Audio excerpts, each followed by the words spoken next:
I always thought my life with Clara was a quiet masterpiece, painted in soft hues of routine and trust. 20 years married, 2 kids grown and off to college, a house with a sagging porch we swore we'd fix someday. She was my anchor.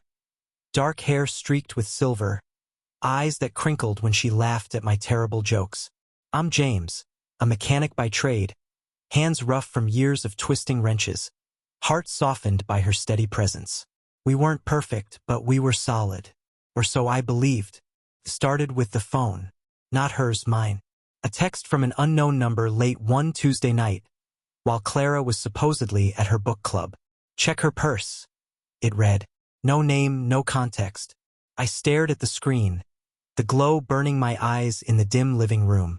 Clara's purse sat on the kitchen counter, a beige leather thing she'd carried for years. I'd never snooped before, never had reason to. But the message gnawed at me, a splinter under a fingernail. I waited until she got home. Her cheeks flushed from what she said was a heated debate about some novel. She kissed my forehead, murmured goodnight, and went upstairs. The purse stayed where it was. I poured a glass of whiskey, hands trembling, and told myself it was nothing. But at 2 a.m., with the house silent, I crept downstairs. Inside the purse, beneath her wallet and a tube of lipstick, was a folded receipt. Not for books or coffee, for a hotel room. Dated 3 days ago. Paid in cash. My stomach twisted, but I shoved it back in, pretending I hadn't seen. The next morning, Clara hummed while making coffee, oblivious to the storm brewing in my chest. I watched her, searching for cracks in the woman I thought I knew. Was she tired? Nervous? She looked the same beautiful, steady Clara.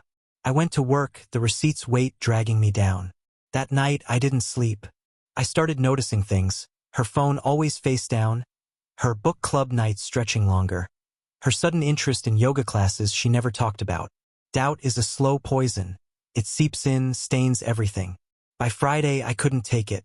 I called in sick, waited until she left for yoga, and followed her. She didn't go to the studio. Her car wound through town, past the grocery store, past the park, until it stopped at a diner on the edge of the city. I parked across the street, heart hammering. She stepped out, wearing a dress I didn't recognize. Red, bold, not her usual style. Then he appeared. A man, tall, broad-shouldered, with a grin I wanted to smash. They didn't hug or kiss, just walked inside, casual as old friends. But I knew. His name was Daniel. I didn't know it then, but I'd learn it soon enough. Sitting in my truck, I watched them through the diner's window, their heads bent close over a table. Clara laughed, her hand brushing his arm. My Clara, who hadn't laughed like that with me in years. I gripped the steering wheel until my knuckles whitened, imagining confronting them, dragging her out, demanding answers. But I didn't. I sat there, a coward in my own story, letting the scene play out. They stayed for an hour. When they left, he held the door for her, his hand lingering on her back. She didn't pull away. They walked to his car, a sleek black thing that screamed money, and drove off. I followed, keeping my distance, my truck rattling like my thoughts. The hotel was the same one from the receipt, a squat building with peeling paint. They went inside, and I parked in the lot, staring at the door they'd vanished through. I don't know how long I sat there, minutes, hours. The sun dipped low, casting shadows over the cracked asphalt. My mind spun wild tales. Maybe it was innocent, a misunderstanding. But the dress, the touch, the secrecy, they mocked me. I drove home, numb, and waited. Clara came back at 9 p.m., smelling of lavender and lies. Good yoga class? I asked, voice steady. She nodded, smiling, and went to shower. I poured another whiskey, plotting. The next day, I dug deeper. Her phone was locked, but I knew her habits. She left it charging in the kitchen overnight. At 3 a.m., I tried her passcode, our anniversary. It worked. Messages from Book Club Deb weren't about books. Missed you last night, one said. Room 12 again? Another. My hands shook as I scrolled, each word a blade. Photos too. Clara in that red dress, Daniel's arm around her, a selfie in a mirror. I didn't cry. I got cold, focused. I needed proof beyond the phone. I bought a tiny camera online, the kind you hide in a smoke detector. It arrived 2 days later, and I installed it in our bedroom while she was out. Cruel? Maybe. But betrayal cuts deeper than guilt. That night, she said she had book club again. I nodded, kissed her cheek, and watched her leave. The camera would wait for her return. I wasn't just hunting evidence, I was building a cage. Clara came home late, her hair slightly mussed, her smile too bright. I played the part. Asked about her night, poured her wine, kept my voice warm. She rambled about some fictional plot twist. Her lies so polished I almost admired them. We went to bed, her breathing soft beside me. While I lay awake, the camera's presence a silent ally above us. Morning came and she left for work. Teaching at the community college, a job she'd loved for years. I stayed home, called in sick again, and checked the footage. Nothing happened that night, just her sleeping, me staring at the ceiling. But I wasn't discouraged. I knew her patterns now. Book club was twice a week, yoga once. I waited, patient as a spider. 3 days later, she announced another meeting. I smiled, waved her off, and settled in with my laptop. The camera streamed live to my screen, a grainy window into our room. She didn't come home alone. Daniel stepped through the door with her, his laugh filling the space I'd built for us. They didn't hesitate. Clothes shed like old skin, hands roaming with a familiarity that made my stomach lurch. I watched, frozen, as they tangled on our bed, the bed where we'd raised our kids' dreams, where I'd held her through nightmares. It wasn't wild or frantic, just intimate, practiced, like they'd done this 100 times. My chest tightened, but I didn't look away. I recorded it all. When they finished, they lay there talking softly. I turned up the volume. "He suspects nothing," Clara said, her voice lazy, confident. Daniel chuckled. "Good. Keep it that way." They dressed, left, and I sat in the dark, replaying her words. Suspects nothing. She thought me a fool, a blind man stumbling through her game. Rage simmered, but I tamped it down. Revenge isn't loud. It's precise. I copied the footage, saved it to a drive, and started planning. I didn't want tears or shouting matches. I wanted her to feel what I felt. Stripped bare, betrayed, powerless. But first, I needed more. I tailed Daniel the next day, learned he was a lawyer, married too, with a big house and a wife who gardened. Perfect. I'd used that. Clara wasn't the only one who could play a role. Daniel's life unfolded like a map I could exploit. His wife, Ellen, was a petite woman with a kind face, always pruning roses in their front yard. I watched her from my truck, parked down the street, feeling a strange kinship.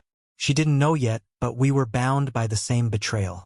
I found her on social media, posts about charity runs, her dog, their anniversary. 25 years, just like us. Daniel had built a mirror of my life, and Clara had stepped into it. I kept shadowing Clara too. The hotel, the diner, our bedroom. They rotated through her lies like a sick carousel. I gathered more footage, more photos, a dossier of their affair. But evidence wasn't enough. I wanted them to unravel, to taste the slow dread I'd swallowed. I started small. I left the hotel receipt on the kitchen counter one morning, folded neatly beside her coffee mug. She froze when she saw it, eyes darting to me. "Where'd this come from?" she asked, voice tight. "Found it in the truck." I lied, sipping my coffee. "Yours?" She stammered, said it was a friend's, laughed it off. But the seed was planted. That night, she texted Daniel. I saw it on her phone later. "He found a receipt. Be careful." His reply, "He's clueless." Relax. Clueless. The word fueled me. I wasn't clueless anymore. I was a ghost in their story, watching, waiting. Next, I mailed Ellen a note. Anonymous. Typed, simple. Ask Daniel about the hotel on 5th Street. No details, just enough to stir her. I dropped it in a public mailbox, hands steady. 2 days later, I drove by their house. Ellen was outside, roses untouched, staring at nothing. Daniel's car wasn't there. Good. Let him squirm. Clara noticed too. She came home jittery, said Daniel was stressed. I nodded, feigning concern, while inside I grinned. The camera caught her pacing that night, phone pressed to her ear. Ellen's asking questions, she hissed. You said she'd never find out. Daniel's voice crackled through. Calm down. I'll handle it. Handle it. I'd make sure he couldn't.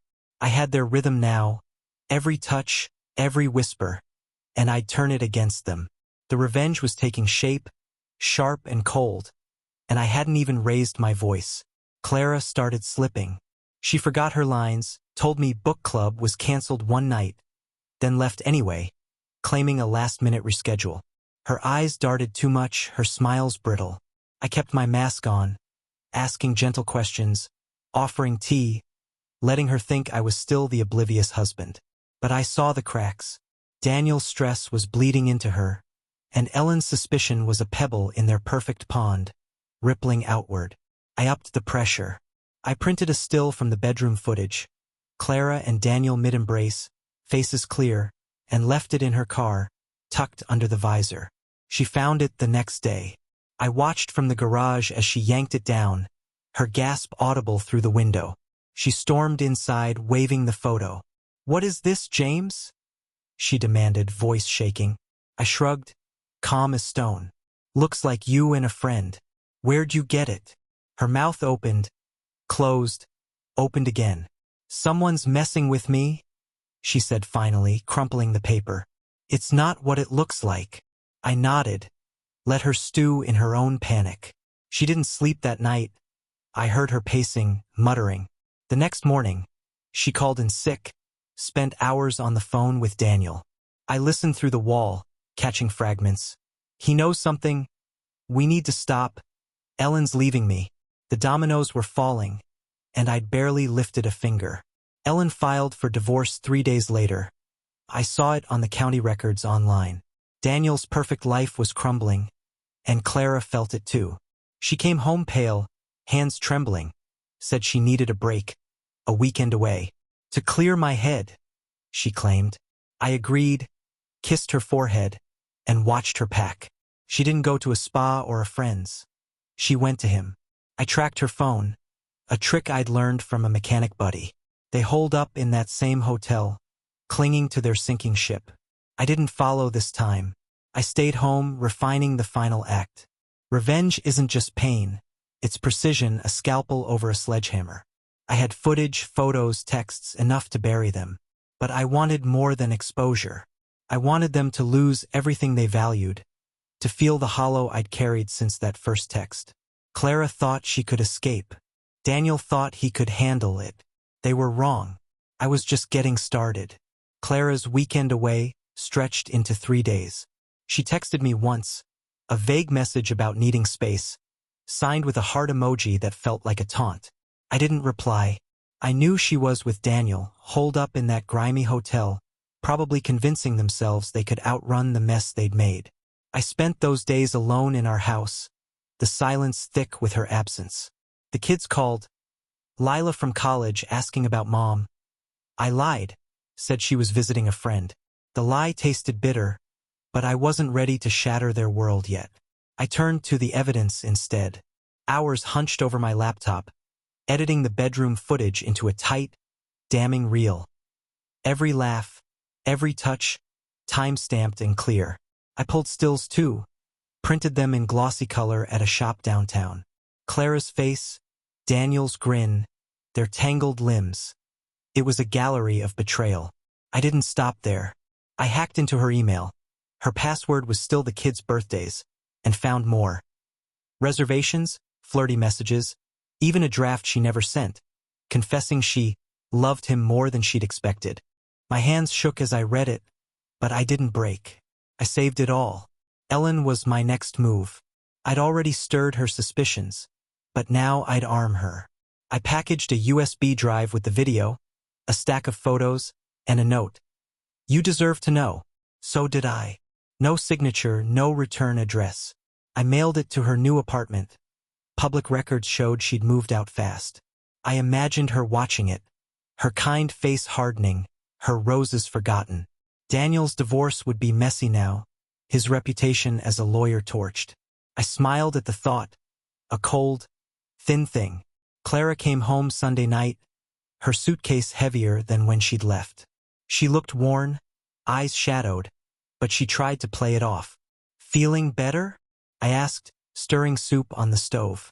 She nodded, mumbled about fresh air, and went upstairs. I heard the shower run, then her pacing again. She didn't know I'd slipped a tracker into her car while she was gone. A tiny device from an online store, synced to my phone. She thought she was safe. She wasn't. That night, I dreamed of her laughing with him, their voices echoing in our house. I woke sweating, the plan sharpening in my mind. Revenge wasn't just about them. It was about me taking back what they'd stolen. My trust, my peace, my life. I'd make them pay, not with fists or shouts, but with a slow, deliberate unraveling. Clara slept beside me, oblivious, while I stared at the ceiling, counting the hours until her next lie. Monday morning, Clara went back to work, her routine a fragile mask. I followed the tracker. She drove to the college, then mid-afternoon to the hotel. Daniel's car was there. I didn't watch this time, just noted the time, let the tracker log it. Ellen must have gotten my package by then. I checked online, saw the delivery confirmation. The fallout was coming, and I wanted front row seats. That evening, Clara came home late, claiming a staff meeting. Her hands fidgeted, her voice too high. I nodded, served her dinner, and waited. Tuesday, the storm broke. Daniel called her. I saw his name flash on her phone while she showered. She'd left it unlocked for once. A rare slip. I answered, silent, and heard his voice, frantic. "Ellen's got proof, Clara. She's taking everything, house, savings, the kids hate me. We need to." I hung up, deleted the call log, and set the phone back. When Clara emerged, towel-wrapped and humming, I asked, "Good day." She froze, then nodded, eyes darting. She knew something was off, but not what. I mailed my own package that day to Clara's boss at the college. Another USB, more photos, a letter. "Your employee's conduct might interest you." Anonymous, of course. Teaching was her life. Losing it would gut her. I dropped it in the mail, hands steady, and drove to Daniel's office next. His firm's sign gleamed in the sun, all glass and prestige. I left an envelope under his windshield wiper. Photos of him and Clara. A note. "Your partners might like these." No threats, just suggestion. Clara came home rattled that night. "Daniel's in trouble," she said, testing me. "His wife's making wild claims." I raised an eyebrow, feigned surprise. "That's awful." "What kind?" She hesitated, then shrugged, retreating upstairs. I checked the tracker later. She'd met him again. A quick stop at a park. Desperation was setting in. Good. I poured a whiskey, toasted the dark, and planned the next cut. The college called her Wednesday. I heard her side of the conversation. Stammering, denying, pleading. "It's a misunderstanding," she kept saying. "They put her on leave pending investigation." She stormed downstairs, face pale, and accused me of nothing. Just stared, searching. "Something's wrong, James," she whispered. "Someone's after me." I hugged her, murmured comfort, and hid my grin against her hair. "After me? No, Clara. After you." Clara's unraveling was a quiet thing at first. Missed meals, long stares out the window, her phone buzzing unanswered. She didn't suspect me, not yet. She thought it was Ellen, or some vengeful ghost from Daniel's past. I kept my routine: work, home, dinner, small talk. But I watched her fray thread by thread. Thursday, she got a letter from the college. Official, sealed, her hands trembling as she opened it. Suspension, effective immediately. She didn't tell me, just left it on the counter where I'd find it. I read it, folded it back, and said nothing. Daniel's firm called him in that day. I knew because I'd emailed his partners a teaser, a blurry still with a promise of more. By Friday, he was taking a leave, per the firm's website. His car stayed parked at the hotel now. The tracker showed Clara visiting daily, their meetings shorter, sharper. I listened to her calls when I could. Muffled arguments, her voice breaking. "You said we'd be fine." His hoarse, "I can't fix this." I savored it, their panic a balm to my own. I sent the kids a vague update. "Mom's stressed, work trouble, don't worry." They bought it, too busy with their own lives. Clara didn't notice my distance. She was drowning in her own. Saturday, she snapped. "I'm going to Ellen," she announced, grabbing her keys. "She's ruining us." I didn't stop her, just tracked her to Ellen's apartment. She came back an hour later, mascara streaked, silent. Ellen had shown her the video, I guessed. Clara locked herself in the guest room, and I let her. That night, I left another gift. A photo of them in our bed, slipped into her purse. She found it Sunday morning, shrieked, and confronted me. "Did you do this?" she demanded, waving it. I blinked, calm. "Do what?" "That's you, isn't it?"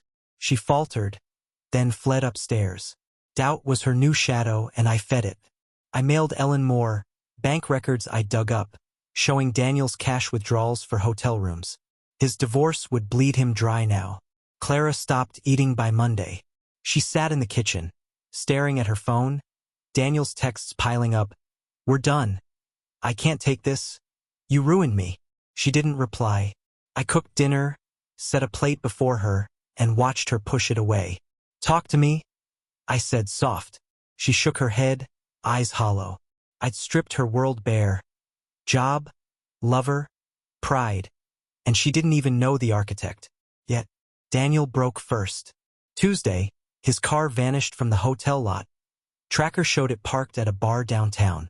I drove by, saw him through the window, slumped over a drink, alone. Clara didn't go to him. She stayed home, a ghost in our house. I kept the pressure on. I sent his firm the full video emailed from a burner account. By Wednesday, his leave turned permanent. His name scrubbed from their site.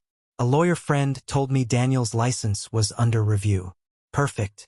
Clara found the next photo Wednesday night. Tucked in her coat pocket, a shot of them laughing in the diner. She didn't scream this time, just crumpled it, hands shaking. "Someone's watching us," she whispered, eyes wild. "Us?" I asked, innocent. She glared, but doubt flickered. She called Daniel, he didn't answer. I checked the tracker later, he'd moved to a cheap motel across town. Their tether was snapping, and I held the shears. Thursday, I hit her harder. I left the draft email printed on her pillow. "I love him more than I expected." She read it, gasped, and ran to the bathroom, retching. I knocked, asked if she was okay. "Leave me alone," she croaked. I did, but not before slipping another still under the door. Her in that red dress, Daniel's hand on her waist. She didn't come out for hours. When she did, her face was a mask, her voice flat. "I need help, James." "Help with what?" I asked, stirring tea. She didn't answer, just stared at the floor. Friday, she tried calling Ellen again, begging, I assumed, from the muffled sobs. Ellen didn't budge. I mailed Clara's parents next, old-fashioned folks who'd adored me. Photos, a letter, "Your daughter's choices." No explanation, just facts. They called her that night. I heard her crying, defending, failing. Her world was shrinking, walls closing in. Saturday, Daniel texted her, "I'm leaving town. Don't follow." She read it, dropped the phone, and sat on the couch, motionless. I sat beside her, offered a blanket. "Rough week," I said. She nodded, tears spilling. I patted her shoulder, hiding the thrill in my chest. She thought it was over. It wasn't. I had one last card, and it would break her completely. Sunday, Clara barely moved. She stayed on the couch, wrapped in that blanket, staring at nothing. Her phone buzzed, her parents again, then the college, then silence. I cooked breakfast, left a plate she didn't touch. "You should eat," I said, gentle. She didn't respond. I cleaned the kitchen, humming, letting her stew. The tracker showed Daniel's car still at the motel. But I didn't care about him anymore. He was a husk. Job gone, family gone, pride gone. Clara was my focus now. Monday, I called her bluff. "Found this in the laundry," I said, holding up a hotel keycard I'd planted. Her eyes widened, then narrowed. "That's not mine," she snapped, too quick. "Ha!" I said, tossing it on the table. "Weird." She snatched it, threw it in the trash, and stormed upstairs. I fished it out later, smiled. She was cracking, paranoia eating her alive. That night, she searched the house. Drawers, closets, muttering about someone. I watched from the shadows, silent. Tuesday, her parents arrived. I'd invited them, played the concerned husband. "She's not herself," I told them, voice low. They nodded, grim, and confronted her. I stayed downstairs, listening to the shouts, her mother's tears, her father's anger. "How could you?" they kept saying. Clara denied it, then sobbed, then begged. They left after an hour, didn't look at her. She came down, face swollen, and glared at me. "You told them," she accused. "Told them what?" I replied, calm. She had no proof, just fear. Wednesday, I dropped the hammer. I'd edited a new video, her voice from the bedroom. "He suspects nothing." Looped over footage of her with Daniel, her lies to me, her draft email. I played it on the living room TV while she showered, volume low but clear. She walked in, towel slipping, and froze. "What is this?" she whispered. I turned it off, shrugged. "Found it on my laptop." "Strange, huh?" She lunged for the remote, hands shaking, but I'd already hidden the file. She didn't sleep that night. I heard her pacing, crying, calling Daniel's deadline. Thursday, she packed a bag. "I'm leaving," she said, voice hollow. "Where to?" I asked, sipping coffee. She didn't answer, just left. The tracker showed her at the motel, then nowhere, battery dead, or she'd ditched the car. I didn't chase her. She'd lost everything: job, family, lover, home. I sat in the quiet, poured a whiskey, and felt the weight lift. Revenge was mine, and it was crueler than she'd ever know. Clara was gone, but I wasn't done. Her leaving didn't erase the years she'd spent weaving her web, nor the hollow she'd carved in me.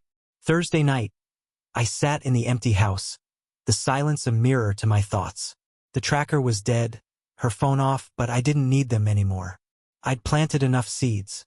Her life was a field of thorns now, and I'd tend it from afar. I poured a whiskey, flipped through the photos one last time, and started the endgame. Friday, I called Lila and Sam, our kids. They deserved the truth, or at least a version of it. "Mom's been struggling," I said, voice steady. "She's made some choices. Left us for a while." Lila cried. Sam cursed. Both asked why. I sent them a single photo. Clara in that red dress, Daniel's arm around her, no context. "This is part of it," I texted. "I'm sorry." Their calls to her went unanswered. I checked her phone records online. She ditched it. They turned to me instead, hurt but loyal. Clara's bridge to them was ash now. Saturday, I cleaned the house. Her clothes stayed in the closet, her books on the shelf. I didn't erase her, just left her there, a ghost for when she crept back. I knew she would. She had nowhere else. Daniel was a wreck. Ellen was done. Her parents had disowned her. The college wouldn't take her back. Not after the dean's wife, a friend of Ellen's, saw the video. I'd mailed it wide, neighbors, her yoga group, even the diner staff. Whispers would follow her forever. Sunday, I visited Ellen. She opened the door, eyes tired but sharp, a rose clipped in her hand. "You sent it," she said, no question. I nodded. "He took from me too." She invited me in, poured tea, and we sat in her small apartment, two casualties of the same storm. She'd hired a shark lawyer. Daniel's savings were hers now, his house sold. "He's at a motel," she said, "drinking himself stupid." I smiled, thanked her, and left. Ellen wasn't my ally, just a tool well used. Monday, I went back to work. The guys at the shop noticed my quiet, asked if I was okay. "Clara's gone," I said, simple. They didn't pry, mechanic code. I fixed engines, hands steady, mind clear. Revenge wasn't loud anymore. It was a hum, a rhythm I'd mastered. Clara thought she'd escaped, but she'd only stepped into the cage I'd built. I checked the mail that night, her credit card bill maxed out. Motels and gas. She was running, but not far. Tuesday, the kids came home. Lila drove from college. Sam took a bus. Both worried, both angry. They sat in the living room, staring at the photo I'd sent. "How long?" Sam asked, voice tight. "Months, maybe more," I said. Lila hugged me, tears soaking my shirt. "Why didn't you tell us?" I shrugged. "Didn't want you to hate her." A lie they would anyway. I cooked dinner, we talked about their lives, not hers. They left that night, promising to check in. I turned them into my anchors now. Wednesday, I got a call from the bank. Clara's name was still on our joint account. She tried to withdraw everything, but I'd frozen it weeks ago, after the first hotel receipt. "Sorry, ma'am," the teller had told her, per my instructions. She'd yelled, hung up. I grinned, imagining her stranded, cashless. She'd always relied on me for stability. Now that was a weapon. I transferred half to a new account, left hers empty.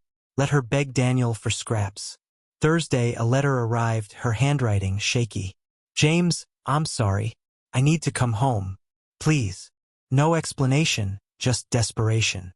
I burned it in the sink, watched the flames curl her words to nothing. She didn't get to crawl back, not yet.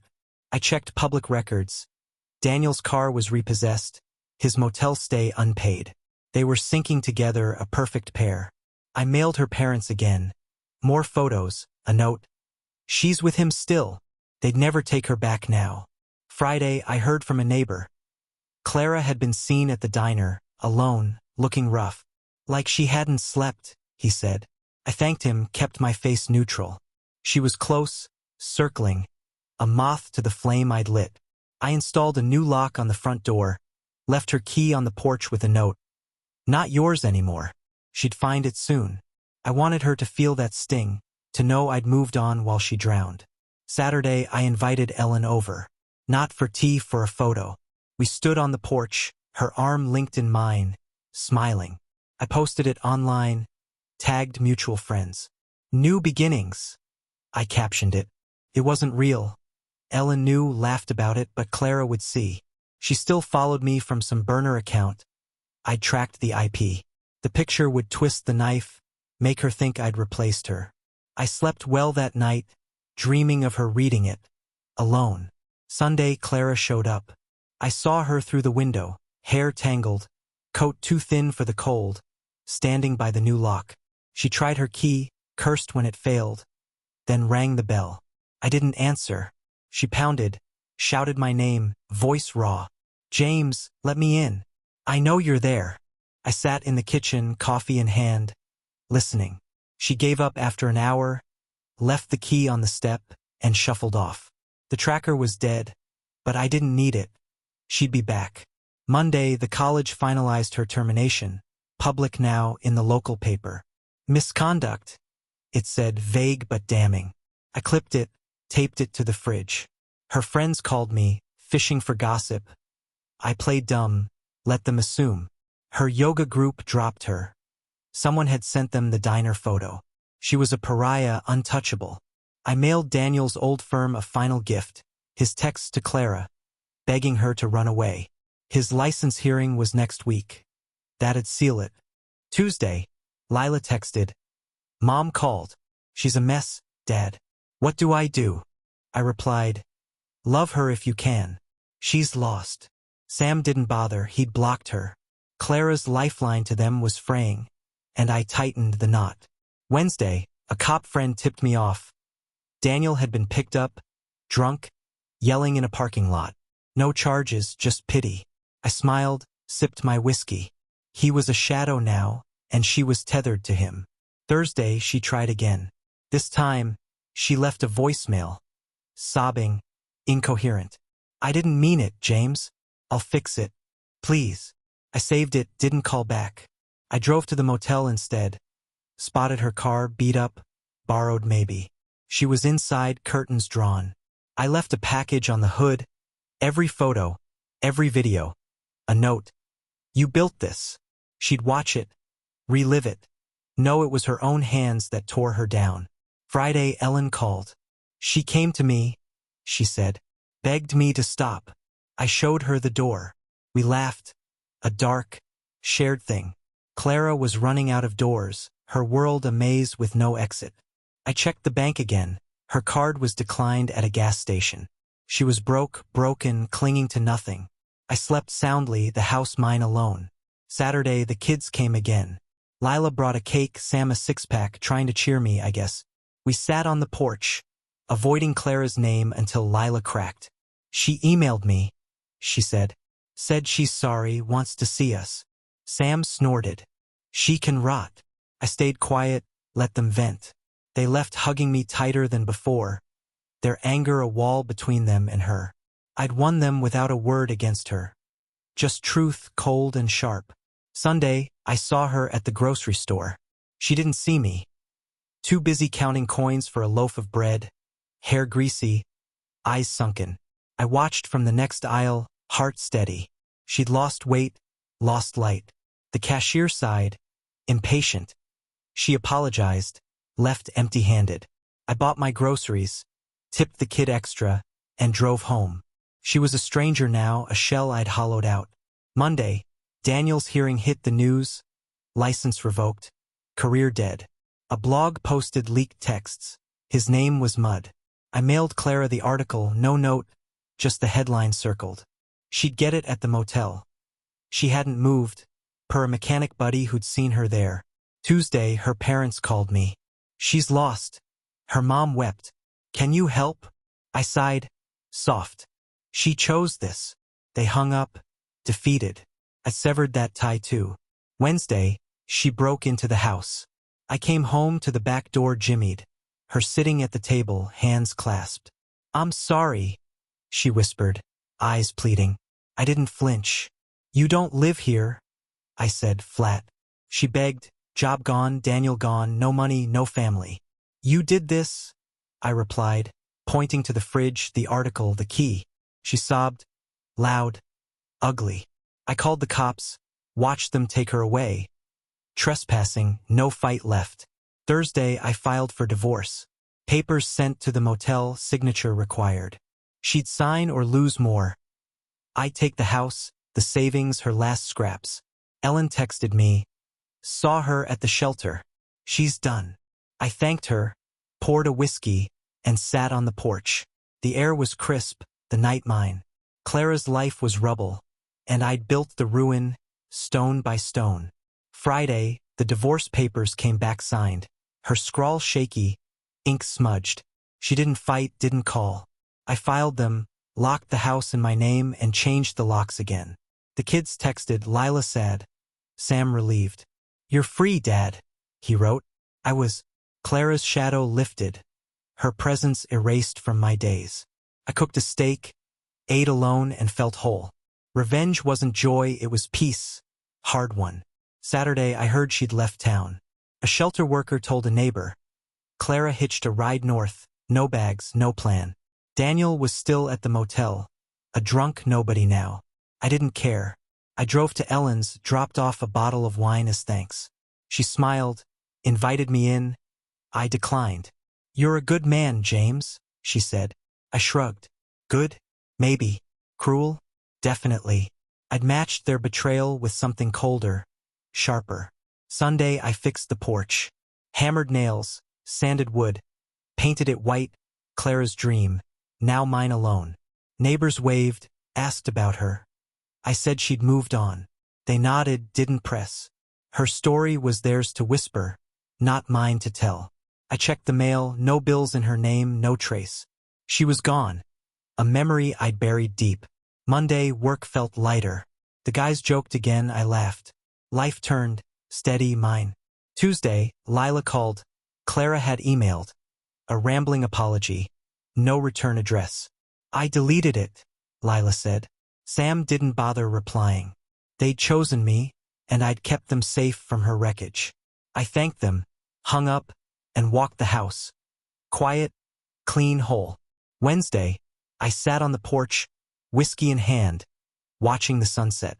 20 years with Clara, undone in months. She'd chased a thrill, lost everything. I chased justice, gained it all back. The kids, the house, my peace, they were mine. She was out there, a husk, while I thrived. Revenge was complete, cruel as I'd promised. and I'd never felt so alive.